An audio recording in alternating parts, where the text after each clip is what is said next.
Hey guys, how's it going? Welcome to my video. Alright, so I just want to give you guys a quick tip if you guys are in this situation.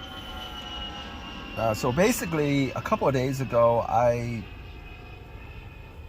was at the park. I parked my car, went out for a brisk walk, came back about 45 minutes later, and then tried to get into my car, and the remote didn't work.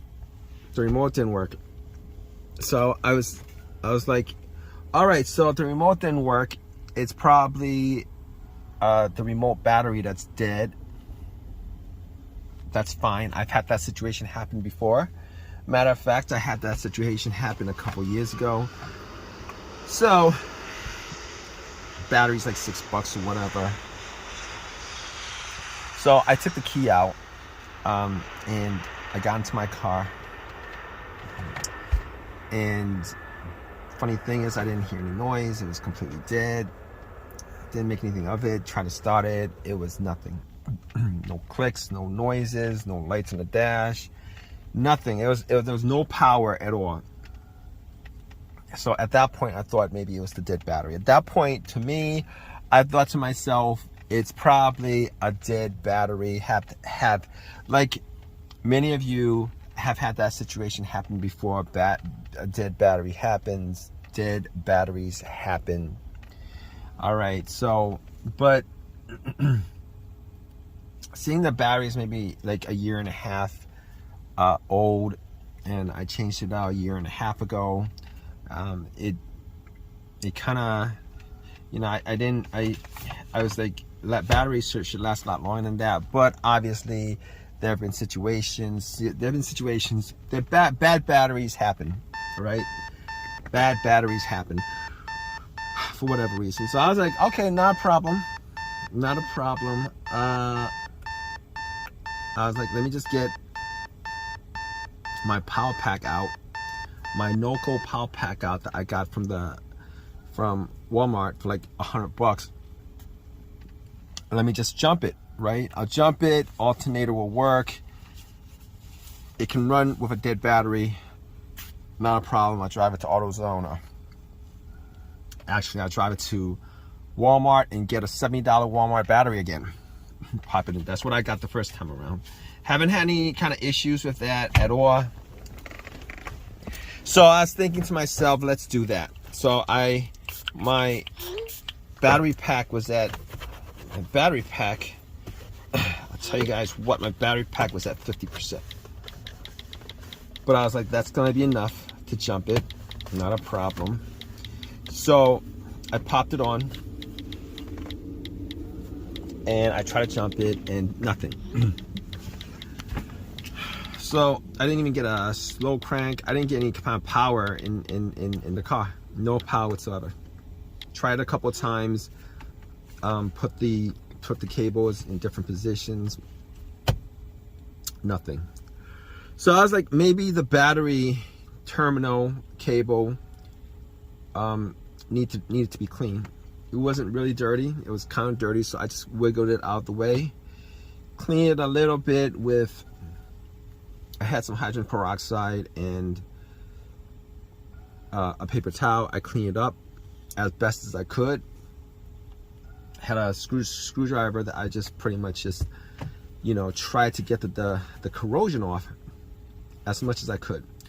And I got a lot of the corrosion off. I popped it back on, and then I put the Norco battery pack cable on, and then I tried to start it, and nothing happened.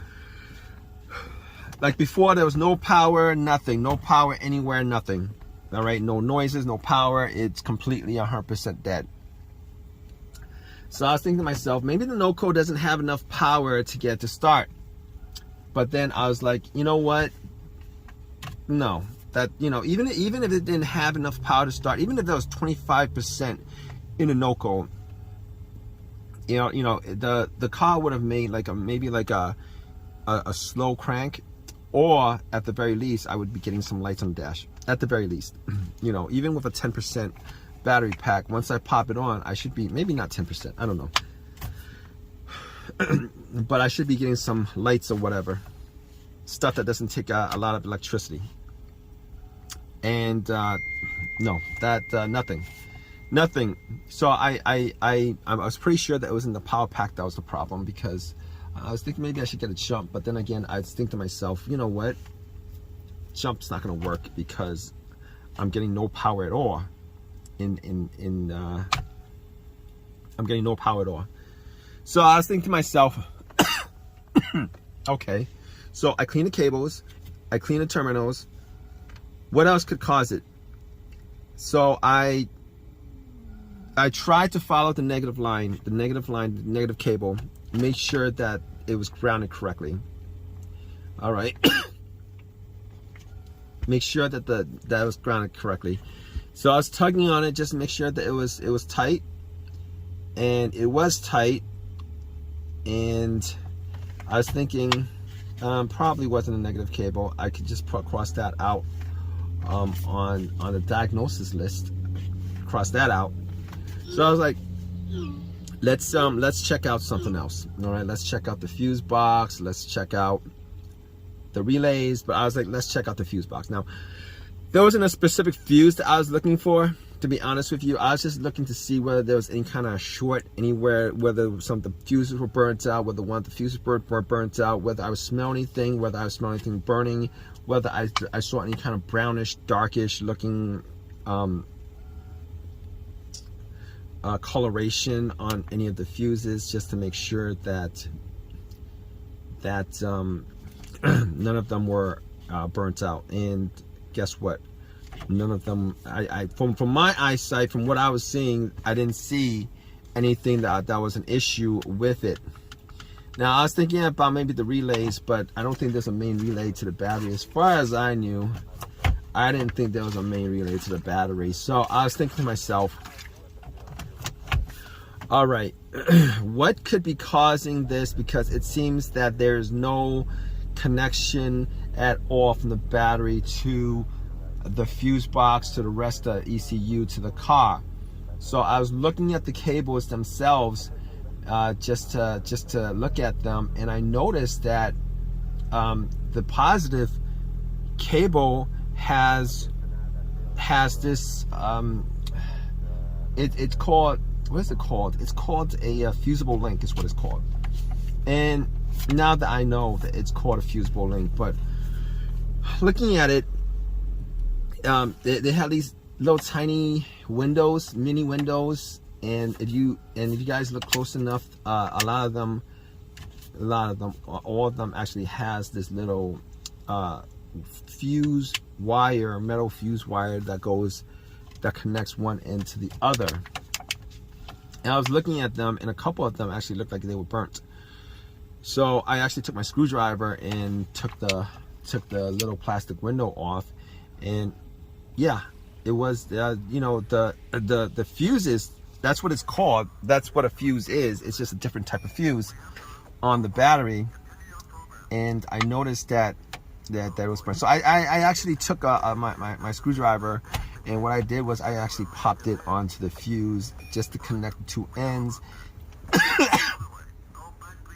I had my door open, and once I connected it, I heard some, you know, beeping and all that stuff, and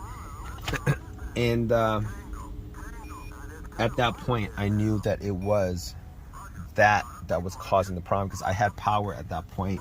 I knew exactly that was the problem. So basically what I did at that point was